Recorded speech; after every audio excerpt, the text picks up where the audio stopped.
Hallelujah. जय यीशु की। परमेश्वर पिता का धन्यवाद हो, उसकी महिमा करें और धन्यवाद करते हैं इन समय के लिए कि प्रभु ने हमें समय दिया ताकि हम परमेश्वर के वचन को अधिक से अधिक जान सकें। प्रभु की महिमा करें, क्योंकि एक दिन वो भी आने वाला है जब प्रभु का वचन नहीं मिलेगा और लोग वचन के लिए इधर से उधर ढूंढेंगे, लेकिन प्रभु का वचन नहीं मिलेगा। लेकिन आज हमारे पास प्रभु का वचन है तो हम उसके वचन को सीख के समझें और जानें। और जैसे कि आजकल हम लोग सुन रहे हैं, मसीह लोग बहुत ज्यादा बातें कर रहे हैं कि अंत आने वाला, अंत आने वाला है। तो प्रभु का वचन हमें अंत के विषय में क्या बातें बताता है, कुछ बातें हम देखेंगे। अंत आने से पहले बहुत सारी घटनाओं का होना बहुत जरूरी है जो प्रभु यीशु मसीह ने कहा, और उन बातों को हम जाने। अंत आने से पहले बहुत से चिन्ह दिखाई देंगे और आजकल के युग में बहुत सारे वो चिन्ह दिखाई दे रहे हैं, लेकिन ये सब युग के अंत के नहीं है, ये अंत अभी नहीं है, परंतु ये सब पीड़ाओं का आरंभ है। जो दुख आने हैं, जो परेशानी आने हैं प्रभु यीशु के लोगों पर और प्रभु यीशु मसीह की कलीसिया पर, सताव आएंगे, मुसीबतें आएंगी, परेशानी आएंगी, इन सब बातों की शुरुआत है और यह पीड़ाओं का आरंभ है। जैसे प्रभु यीशु मसीह ने हमको पहले से ही वचन में बता दिया था। मत्ती रचित सुसमाचार उसका 24 अध्याय, और देखिए 24 अध्याय के 9 पद में प्रभु यीशु मसीह ने कहा, तब वे क्लेश दिलाने के लिए तुम्हें पकड़वाएंगे और तुम्हें मार डालेंगे, और मेरे नाम के कारण सब जातियों के लोग तुमसे बैर रखेंगे। देखिए प्रभु यीशु मसीह ने पहले ही कहा है यहाँ पर कि क्लेश दिलाने के लिए लोग क्या करेंगे, तुम्हें पकड़वाएंगे और तुम्हें मार डालेंगे। जैसे कि हम प्रभु यीशु मसीह ने भी कहा है कि अंत के दिनों में जो लोग किसी को मार डालेगा वो समझेगा मैं परमेश्वर की सेवा कर रहा हूँ। और किसी को मारना कितना आसान है, मार डालना कितना आसान है। प्रभु यीशु मसीह लोगों के प्राणों को नाश करने नहीं परंतु बचाने आए थे। यीशु मसीह ने किसी को नहीं मारा, यीशु मसीह ने किसी को दुख नहीं दिया। प्रभु यीशु मसीह ने मुर्दों को जीवित किया। प्रभु यीशु मसीह ने सताए हुए थे जो शैतान किया उनको अच्छा किया, और जो बीमार थे उनको चंगा किया, और लोगों के दुखों को ले लिया यीशु मसीह ने। तो प्रभु यीशु मसीह आज भी जीवित है क्योंकि वो तीसरे दिन मुर्दों में जी उठा और आज भी वो काम कर रहा है। तो उसने पहले कहा है कि अंत आने से पहले ये सब बातें होंगी कि लोग क्लेश दिलाने के लिए तुम्हें पकड़वाएंगे और तुम्हें मार डालेंगे। और परमेश्वर ने कहा, मेरे नाम के कारण सब जातियों के लोग, एक दो नहीं, सब जातियों के लोग तुमसे बैर करेंगे। बैर करने का कारण यह है कि हम यीशु मसीह पर विश्वास करते हैं। बैर रखने का कारण है कि हम प्रभु यीशु मसीह की आराधना करते हैं। बैर रखने का कारण यह है कि हमने प्रभु यीशु मसीह को ग्रहण किया और स्वीकार किया। और हम देख सकते हैं कि ये सब बातें शुरू हो चुकी है। आज कोई नशा करता उससे बैर नहीं करते, कोई कितनी गाली गलौज करता उससे बैर नहीं करते, कोई बुरे काम करता उससे बैर नहीं करते, कितने गुंडे हैं, कितने मवाली हैं, उनसे लोग बैर नहीं करते। लेकिन यहाँ पर यीशु मसीह पर विश्वास करने की बात आती है, वहां लोग बैर करने लगते हैं, घृणा करने लगते हैं। जबकि यीशु मसीह किसी को दुख नहीं देता, प्रभु यीशु मसीह किसी को दंड नहीं दे रहा। अभी उसका एक समय है लेकिन अभी नहीं है। तो प्रभु यीशु मसीह ने पहले ही कह दिया था कि ये सब होगा, मेरे नाम के कारण लोग तुमसे बैर करेंगे। देखिए प्रभु यीशु मसीह के जाने के बाद प्रभु यीशु मसीह के चेलों ने जब प्रचार शुरू किया, क्योंकि प्रभु यीशु मसीह ने अपने चेलों से कहा, जाओ तुम सारी जाति के लोगों को सुसमाचार का प्रचार करो। ये आज्ञा प्रभु यीशु ने दी है कि हर एक व्यक्ति को प्रभु यीशु मसीह का सुसमाचार सुना जाए ताकि उन पर गवाही हो और कोई ये ना कहे कि मैं प्रभु यीशु मसीह को नहीं जानता था, मैंने यीशु मसीह का नाम नहीं सुना, मैंने यीशु मसीह की बातें कभी नहीं जानी। तो इसलिए आज जगह जगह पर, हर जगह पर लोग प्रभु यीशु मसीह का सुसमाचार प्रचार करते हैं। तो सुसमाचार प्रचार करने का मतलब ये नहीं है कि उसकी जाति से उसको निकाल रहे हैं और उसको जबरदस्ती कर रहे हैं या उसके साथ कुछ अनोखी बात कर रहे हैं, परंतु क्योंकि ये प्रभु की आज्ञा है हर विश्वासी के लिए, और प्रभु की आज्ञा पालन करना प्रभु यीशु के लोगों का कर्तव्य है। जैसे कि हर धर्म में, हर संप्रदाय में उनके धार्मिक पुस्तकों में उनकी बातें लिखी हुई हैं, उनको फॉलो करते हैं, उनका अनुसरण करते हैं। तो हम भी प्रभु यीशु मसीह की बातों का अनुसरण करते हैं। तो देखिए, प्रभु यीशु के चेलों ने जब यीशु मसीह का प्रचार शुरू किया, तो देखिए यरूशलेम में जब प्रचार किया तो बहुत सारा सताव पहली कलीसिया पे आया। यहाँ तक कि लिखा है पतरस, संत पतरस और उनके साथियों को मारा गया, पीटा गया और संत पतरस को जेल में भी डाला गया। उसका दोष क्या था कि उसने लोगों को सुसमाचार प्रचार किया था। उसको धमकाया गया, उसको बोला गया कि अब यीशु मसीह के नाम से कुछ नहीं करना, प्रचार नहीं करना, परंतु उसने कहा नहीं, ये क्या हम प्रभु की बात माने या मनुष्य की बात माने। तो उसने यही कहा था कि हम तो परमेश्वर की बातें मानेंगे। और देखिए, परमेश्वर हियाव देता है, सामर्थ देता है। और इसी प्रकार उसके बाद एक बहुत बड़ा विरोधी था प्रभु यीशु मसीह का, जिसका नाम शाऊल था। वो कलीसिया के विरुद्ध काम कर रहा था, कलीसिया को उजाड़ रहा था। और प्रभु यीशु मसीह ने उससे बातें की, उसको दर्शन दिया, उसे जब उसको आवाज दी तो वो नहीं पहचान पाया यीशु मसीह को, क्योंकि वो तो इस धुन में था कि मुझे परमेश्वर काम करना है। क्योंकि वो एक यहूदी था, रोमी था, और उसको ये आज्ञा मिली थी, उसे चिट्ठी निकलवा ली थी कि मैं सारे मसीह लोगों को नाश कर दूंगा। और इसी बात को लेकर वो दमिश्क में जा रहा था। लेकिन रास्ते में प्रभु यीशु मसीह उससे बातें करते हैं और वो अपने घोड़े से गिर जाता है, अंधा हो जाता है। और प्रभु यीशु मसीह उससे कहते हैं, हे शाऊल, तू मुझे क्यों सताता है? तो वो कहता है, प्रभु तू कौन है और मैं तुझे क्या सताता हूँ? प्रभु यीशु मसीह ने कहा, मैं यीशु हूँ जिसे तू सताता है। तो देखिए, प्रभु यीशु के लोगों को सताने का मतलब यीशु को सताना ही होता है। और यही जो शाऊल है, जिसका नाम पौलुस भी था, यही आगे चलकर प्रभु यीशु मसीह का प्रचार करता है, यीशु मसीह के बड़े दुख उठाता है। उसे बहुत सारे सताव के सहने पड़े, उसको मार खानी पड़ी, कोड़े खाने पड़े, उसे जेल खाने में जाना पड़ा और बहुत जेल खाने में समय बिताया, समुद्री यात्रा की, उसने बड़े जोखिम भरे जीवन को बिताया, लेकिन उसने प्रभु यीशु मसीह का प्रचार किया। एक घटना यहाँ पे हम देखें, क्यों ऐसा होता है। देखिए, इसके पीछे सामर्थ क्या है, कौन इसके पीछे है? प्रभु यीशु मसीह ने कहा कि जो तुम्हारा विरोधी शैतान, पतरस कहता है प्रभु के वचन में, तुम्हारा विरोधी शैतान गर्जने वाले सिंह की नाई इस खोज में रहता है कि किसको फाड़ खाए। पहला पतरस 5 में लिखा हुआ है। तो शैतान नहीं चाहता कि प्रभु यीशु मसीह के नाम का प्रचार हो। शैतान नहीं चाहता कि यीशु मसीह को लोग ग्रहण करें। शैतान नहीं चाहता कि लोग यीशु मसीह को माने। तो अगर हम देखें यहाँ पर, क्योंकि शैतान का काम नाश जब होता है तो वो बौखला जाता है, उसे गुस्सा बहुत आता है कि उसका काम नष्ट हो गया। शैतान की युक्तियां नाश हो जाती हैं, क्योंकि शैतान क्या करता है, लोगों को भरमा के रखता है, लोगों को बहका के रखता है। वो नहीं चाहता कोई भी व्यक्ति उद्धार पाए, वो नहीं चाहता कोई भी व्यक्ति पापों की क्षमा पाए।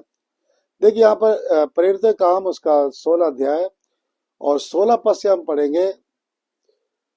यहाँ पर लिखा है, यहाँ पर प्रभु का दास संत पौलुस और साथ में एक और उसके भाई थे, सिलास, जो साथी था, उनके विषय में यहाँ पे लिखा हुआ है कि जब हम प्रार्थना करने की जगह जा रहे थे तो हमें एक दासी मिली जिसमें भावी कहने वाली आत्मा थी, और भावी कहने से अपने स्वामी के लिए बहुत कुछ कमा लाती थी। देखिए, एक दासी मिली जब वो प्रार्थना के लिए जा रहे थे। दासी कौन थी? ये टोना करने वालों की एक सेविका थी, दासी थी, जो भविष्य बताती थी। भावी कहने वाली एक आत्मा इसके अंदर थी, और वो अपने स्वामियों को बहुत पैसा कमा के देती थी। तो जो संत पौलुस था, वो उससे मुलाकात करता है और वो संत पौलुस के पीछे पीछे चिल्लाती है। आप देखिए, 17 पद में लिखा है, वो पौलुस के और हमारे पीछे आकर चिल्लाने लगी कि ये मनुष्य परम प्रधान परमेश्वर के दास हैं, जो हमें उद्धार के मार्ग की कथा सुनाते। देखिए, वो जो भावी कहने वाली जो स्त्री थी, उसमें जो दुष्टात्मा थी, उसमें जो आत्मा थी, वो क्या बोल रही थी? वो ये कह रही थी चिल्लाकर, ये मनुष्य परम प्रधान परमेश्वर के दास है। देखिए, परम प्रधान परमेश्वर, हमारा अनादिकाल का परमेश्वर, सनातन परमेश्वर। देखिए, परमेश्वर सनातन है, बाकी मनुष्य बाद में बने हैं, सारी बातें बाद में आई है, पर सबसे पहले परमेश्वर है। तो सनातन परमेश्वर जो अनादिकाल का प्राचीन परमेश्वर है, वही हमारा पिता है, वही हमारा सृष्टि करता है। तो ये जो शैतान है वो भी जानता है, उसे भी पता है परमेश्वर के बारे में, उसे भी पता है यीशु मसीह के बारे में। तो ये स्त्री थी, वो उनके पीछे चिल्लाती थी कि ये परम प्रधान के दास है जो उद्धार की कथा सुनाते हैं, और वो बहुत दिन तक उनके पीछे चिल्लाती थी, ऐसी बातें करती थी। तो एक दिन जो संत पौलुस था वो दुखी हो गया, क्योंकि वो नहीं चाहता था इस तरह से वो स्त्री उनके पीछे आके चिल्लाए, वो रोज चिल्लाती थी। और एक दिन उसने क्या आज्ञा दी, उसने कहा मैं तुझे यीशु मसीह के नाम से आज्ञा देता हूं कि उसमें से निकल जा, और वो उसी घड़ी निकल गई। देखिए, प्रभु यीशु मसीह के चेलों ने, संत पौलुस ने उसको आज्ञा दी, और क्या आज्ञा दी कि मैं तुझे यीशु के नाम से आदेश देता हूं, उसमें से निकल जा। और देखिए, वो दुष्ट आत्मा उसी समय निकल गई। और जब वो दुष्ट आत्मा निकल गई तो देखिए, जो स्वामी थे उसके, उनके विषय में लिखा हुआ है कि जब उसके स्वामियों ने देखा 19 पद में कि हमारी कमाई की आशा जाती रही। देखिए, जिस स्त्री से, जिस दुष्ट आत्मा उसके अंदर थी, उसे भाभी कहने वाली आत्मा से वो पैसा कमाते थे, जो उनके स्वामी थे, तो उनकी कमाई की आशा चली गई। क्योंकि अब वो जब दुष्ट आत्मा ही निकल गई, वो आत्मा निकल गई, तो भविष्य किससे बताएंगे, वो भावी किससे कहलवाएंगे, लोग उनके पास आएंगे तो वो तो जीरो हो चुके, क्योंकि उनकी जो, जिनकी जो ताकत थी, जो स्त्री के अंदर जो आत्मा थी वो निकल गई। तो उन्हें लगा अब हम किससे कमाएंगे, और इसीलिए उनकी कमाई की आशा चलेगी। तो देखिए, आज भी ऐसा ही होता है, लोग क्या है ना, वो हर तरीके से कमाना चाहते हैं, है ना, पैसा कमाते हैं। आपने देखा होगा बहुत सारे तांत्रिक हैं, बहुत सारे ओझा हैं, टोना करने वाले हैं, ये सब क्या करते हैं, पैसा लेते हैं और काम करते हैं। लेकिन देखिए, प्रभु यीशु मसीह में जब आते हैं तो कोई पैसा नहीं लगता, फ्री में काम होता है, यीशु मसीह काम करता है। यीशु के नाम से ही दुष्ट आत्माएं निकल जाती है, यीशु के नाम से ही चंगाई होती है, क्योंकि प्रभु यीशु मसीह को हर शैतान, हर दुष्ट आत्मा पहचानती है। तो जब उन्होंने आज्ञा दी और वो दुष्ट आत्मा निकल गई उस स्त्री के अंदर से, तो देखिए उसके स्वामी ने क्या किया, उन्होंने पौलुस और सिलास को पकड़ के चौक के प्रधान के पास लाए। अब क्योंकि उनकी आशा चलेगी कमाई की, तो उन्होंने क्या किया, हमारी तो कमाई जा रही है, तो क्यों ना इसको हम दंड दें, इससे हम बदला लें। तो उन्होंने क्या किया, पौलुस और सिलास को पकड़ के चौक के प्रधानों के पास लाए, और वहां पर लाकर देखिए उन्होंने उन पे दोष लगाया। क्या दोष लगाया, कि ये लोग यहूदी हैं और हमारे नगर में बड़ी हलचल मचा रहे हैं। क्या हलचल मचाई थी, उन्होंने एक स्त्री को यीशु मसीह के नाम से स्वतंत्र किया था, एक स्त्री को उस दुष्ट आत्मा से छुटकारा दिलाया था यीशु मसीह के नाम से। लेकिन ये लोग क्या दोष लगा रहे हैं, कि ये हमारे नगर में बड़ी हलचल मचा रहे हैं, लोगों को भरमा रहे हैं, बहका रहे हैं, जो हमारे लिए ठीक नहीं है, ऐसी बातें बता रहे हैं जो हमको मानना ठीक नहीं है। और देखिए, उन चौके प्रधानों ने क्या किया, पौलुस को, संत पौलुस को और सिलास को बेत लगवाए और उन्हें जेल में डाल दिया। उनका कसूर क्या था, जेल में इसलिए डाला कि उन पर झूठे दोष लगाए गए, जबकि उन्होंने एक अच्छा काम किया था, एक चमत्कार का काम प्रभु यीशु के नाम से किया था, एक स्त्री को आजाद किया था। लेकिन उन पर जो झूठे दोष लगाए, ये लोगों भरमा रहे हैं, ये ऐसा व्यवहार बता रहे हैं जो हमारे रोमी के लिए ठीक नहीं है, ये यहूदी है, ये दूसरी जाति का है और हम अलग जाति के हैं, ये भरमा रहा है, बहका रहा है, इस तरह दोष लगाकर उनको जेल में डाल दिया गया, और दरोगा को सौंपा गया, और दरोगा को आज्ञा दी कि इसकी चौकसी की जाए। और देखिए, उन्हें भीतर की कोठरी में ले जाकर उनके पांव काठ में ठोक दिए। तो देखिए, इसी प्रकार से क्या होता है, प्रभु यीशु मसीह ने कहा कि अंत के दिनों में ये सब होगा, लोग मेरे नाम के कारण तुमसे बैर करेंगे। परंतु यहाँ अगर हम देखें तो संत पौलुस और सिलास को जब आराधना कर रहे थे, परमेश्वर ने बड़ी सामत भेजी, और वो बंदीगृह की जेल की दीवारें हिल गई, नींव हिल गई, और सारे बंधन खुल गए, ताले खुल गए, और वो वहां से छुटकारा पाया। और देखो, जो दरोगा था जिसने उनको जेल में डाला, चौकसी की थी, वो दरोगा भी रात ही रात में उसने अपने परिवार के साथ बपतिस्मा लिया, यीशु को ग्रहण किया, क्योंकि उसने प्रभु के चमत्कार को देखा।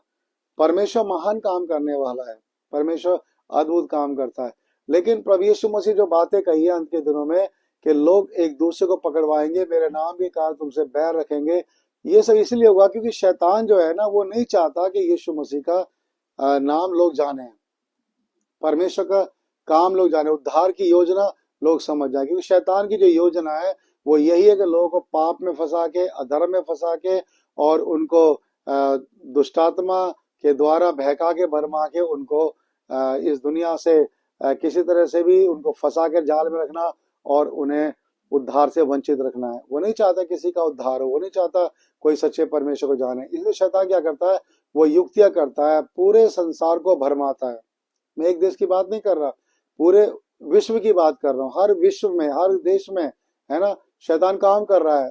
उसका नेटवर्क हर देश में है, वो काम कर रहा है। वो उसका उद्देश्य एक ही है कि कैसे भी प्रभु यीशु मसीह के खिलाफ नफरत पैदा करे। और यीशु मसीह ने, प्रभु ने पहले कह दिया था कि लोग मेरे नाम के कारण तुमसे बैर करेंगे। तो हम शैतान की युक्तियों को समझें। देखिए, परमेश्वर शैतान की युक्तियों को नाश करता है। ज्यादा दिन नहीं रहेगा उसका काम।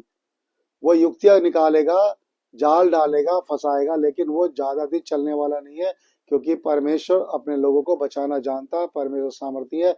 जैसे उसने संत पौलुस को, सिलास को जेल खाने से निकाल लिया था, उसने अद्भुत काम किया था। वो परमेश्वर आज भी वही परमेश्वर है, और वो अपने दासों को, अपने लोगों को बचाना जानता है। उसके पास अपनी सामर्थ है। परमेश्वर सर्वशक्तिमान है, दयालु है, और परमेश्वर जो करना चाहता है उसको रोक भी नहीं सकता। तो शैतान क्या करता है, युक्तियां निकालता है, और वो चाहता है कि कोई भी प्राणी विश्वास ना करे यीशु मसीह पर, उद्धार ना पाए। लेकिन प्रभु यीशु मसीह चाहता है कि हम उसको जाने, उसकी महिमा करें, है ना। तो इसलिए हम शैतान की युक्ति से अनजान नहीं है। प्रभु यीशु मसीह ने पहले से हमें कह दिया था ये सब घटनाएं घटेंगी, पीड़ाएं आरंभ होंगी, सताव आएंगे, मुसीबत आएंगे, कुछ समय तक कष्ट झेलने पड़ेंगे, लेकिन घबरा ना जाना। परमेश्वर हमें छोड़ नहीं देगा, परमेश्वर हमारे साथ ही रहेगा। वो हमारे लिए इंतजाम करेगा। उसका नाम है यहोवा जायरे। यीशु मसीह इंतजाम करने वाला, परमेश्वर इंतजाम करने वाला। तो इसलिए भयभीत होने की जरूरत नहीं है, डरने की जरूरत नहीं है। परमेश्वर का वचन कहता है कि अंत के दिनों में धीरज धरें, क्योंकि धीरज धरेंगे तो हम जय पाएंगे। उतावली से कोई काम ना करें, परंतु जैसे प्रभु ने हमको अपना आत्मा दिया है, उसके आत्मा के द्वारा हम उसकी अगुवाई में चले। पवित्र आत्मा जहां जहां बोलता है वहां जाएं। पवित्र आत्मा जहां अगुवाई करता है वो काम करें। पवित्र आत्मा जिसके लिए बोलता है सुसमाचार सुनाने के सुनाए, और जहां पवित्र आत्मा मना करता है वह हम ना सुनाए। जैसे कि संत पौलुस को पवित्र आत्मा ने एशिया में वचन सुनाने से मना किया, उसे नहीं सुनाया, है ना। उसी प्रकार से परमेश्वर की योजना है, जहां जहां वो चाहता है वहां वो अपने दासों को नियुक्त करता है और उनको सामर्थ्य भी देता है। तो अंत का दिन अभी नहीं आया, अंत की शुरुआत है, पीड़ाओं की शुरुआत है, लेकिन अंत अभी नहीं है। तो हम धीरे धरे, घबराए ना, भयभीत ना हो कि अब क्या होगा। देखो, ये सब बातें होंगी, प्रभु ने कहा था। यीशु मसीह जो कहा है वो जरूर पूरा होगा, क्योंकि वचन में लिखा हुआ है आकाश और पृथ्वी टल जाएंगे परंतु मेरी बातें कभी ना टलेंगी। तो प्रभु यीशु मसीह की बातें कभी नहीं टलने वाली है। आकाश और पृथ्वी टल सकते हैं, उसका वचन सत्य है, और उसके वचन को कोई मिटा भी नहीं सकता। इसलिए जितना प्रभु यीशु मसीह का सताव बढ़ता है, उतना प्रभु का काम बढ़ता है, उतने चमत्कार बढ़ते हैं, उतने सामर्थ्य काम बढ़ते हैं, क्योंकि परमेश्वर अद्भुत काम करता है। तो इसलिए विश्वास में मजबूत रहे, दृढ़ रहे, और प्रभु के साथ बने रहे, ये सोचकर कि परमेश्वर हमारे साथ है और कोई मेरा कुछ नहीं कर सकता। तो इसलिए जब परीक्षा की घड़ी आए, प्रार्थना करें, उपवास करें, और परमेश्वर के निकटता में आए। जितना प्रभु के निकट आओगे उतनी अगुवाई मिलेगी, उतना जय पाओगे, उतना बढ़ते जाओगे। तो ये समय है हमारा कि प्रार्थना में ज्यादा रहें, आराधना में ज्यादा रहें। हो सकता है कभी हमें इकट्ठे होने पर भी पाबंदी लग जाए, लेकिन कोई बात नहीं, अपने घर में हम प्रार्थना कर सकते हैं, आराधना कर सकते हैं, परमेश्वर की महिमा कर सकते हैं, पारिवारिक तौर से उपवास कर सकते हैं। तो जितना ज्यादा हम प्रार्थना करेंगे उतना ज्यादा परीक्षा से बचेंगे और आशीष पाएंगे। परमेश्वर का जो वायदा हमारे लिए कि मैं तुम्हें कभी ना छोड़ूंगा, वो कभी नहीं छोड़ेगा। तो परमेश्वर आपको आशीष दे। आप समझे इन बातों को, जाने, डरे ना, भयभीत ना हो, परमेश्वर की योजना को समझे। और शैतान की युक्तियों से हम अनजान नहीं, हम जानते हैं कि अंत के दिनों में शैतान ऐसे काम करेगा, भरमाएगा लोगों को, बहकाएगा, क्योंकि लोग अपने आप से नहीं करते, परंतु उनके पीछे अंधकार की ताकतें होती हैं जो भरमाती है, बहकाती है, और एक दूसरे के खिलाफ खड़ा करती हैं। मसीह के खिलाफ खड़ा हो, देखिए पास्टर के खिलाफ खड़े हो रहे, एक सेवकाई दूसरे सेवकाई के खिलाफ खड़ी हो रही है। आप यूट्यूब पे देखो कितने लोग हैं जो एक दूसरे के खिलाफ ही बातें कर रहे हैं। मैं औरों की बात नहीं कर रहा, एक दूसरे के खिलाफ लोग बातें कर रहे हैं, काम कर रहे हैं, केवल फेमस होने के लिए, चर्चा में आने के लिए, नाम कमाने के लिए प्रभु के दासों को बुरा भला बोल रहे हैं, प्रभु के दासों के खिलाफ खड़े हो रहे हैं, ताकि कैसे भी उनका नाम बढ़ जाए। तो देखिए अंत के दिनों में ये सब होगा, इसलिए हमको इनसे भयभीत होने की आवश्यकता नहीं है। प्रभु का वचन पढ़िए, प्रभु के साथ चलिए और पवित्र आत्मा की अगुवाई में चले। परमेश्वर आपको इन सब बातों में धीरज दे और आशीष दे। परमेश्वर आपके साथ बना रहे इस नए साल में। परमेश्वर की महिमा करे। 2025 आपके लिए परीक्षा का समय है, इसमें स्थिर रहिए, उपवास कीजिए, प्रभु के निकट जाइए, ताकि आप जय पाओ और परमेश्वर की महिमा कर सको। परमेश्वर आपको बहुत बहुत आशीष दे। जय यीशु की